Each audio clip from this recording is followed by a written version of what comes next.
for keeping the promise, for keeping the dream.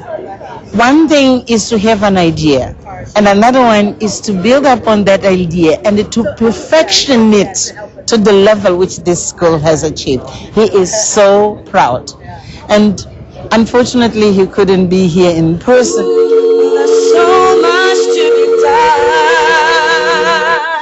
These 72 girls whom Mom Oprah says have humility, respect, resilience and honor achieved 100% pass rate in last year's Senior National Certificate examinations and produced 188 matriculation distinctions between them. I come from a children's home, so I'm hoping to build shelters for abandoned and abused children in the future. It's a life-changing experience, and I wouldn't change it for anything. If I had to do it over again, I'd still apply to the school. 2 of the girls were honored with special awards. Bongeka Zuma from Nkwezela in KwaZulu-Natal achieved 6 distinctions and received the Dux Award for Academic Excellence. She's considering political sciences at Spelman University in the United States of America. The Oprah Winfrey Leadership Award, voted for by peers and teachers, was given to Maria James, who comes from Mitchell's Plain. She now plans to return to her native province to study at the University of Cape Town to become a chartered accountant. Ms. Winfrey says this fulfillment of her vision of investing in girl leaders will allow the girls to acknowledge their birth circumstances but not let it define who they become. She quoted Sidney Poitier, who apparently on a visit to the school told the girls that from here on, whenever they are seated at a table, it should be the table where the future of the world is decided. Quite a daunting challenge. Many of these girls are going to go on to do things, as I said today, they are going to amaze you.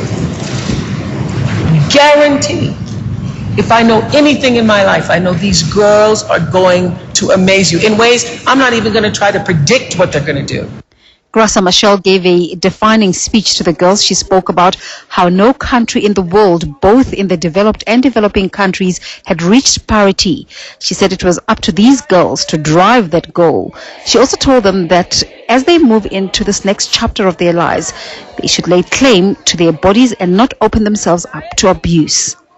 Once you have a girl overcoming the fear, the shyness, the insecurity, once she overcomes that, no transition is going to disturb her.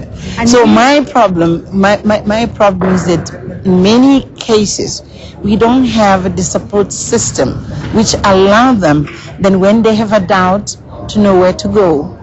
When they're not so sure about something, how do they get the guidance which allow them to build on their own character?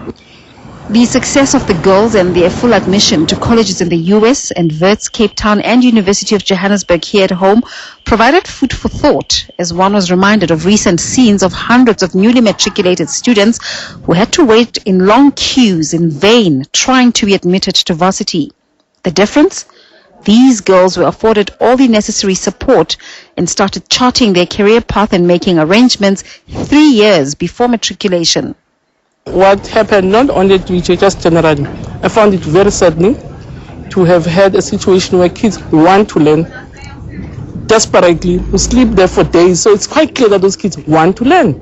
Then they don't have an opportunity. I thought it was very saddening. The class of 2011 might be a milestone for the Oprah Winfrey Leadership Academy, but for these graceful young ladies, it's the beginning of yet another exciting venture into the unknown. What we need to do is make sure that we grab those opportunities and make the most of them. For Morning Live, I'm Desiree Chauke.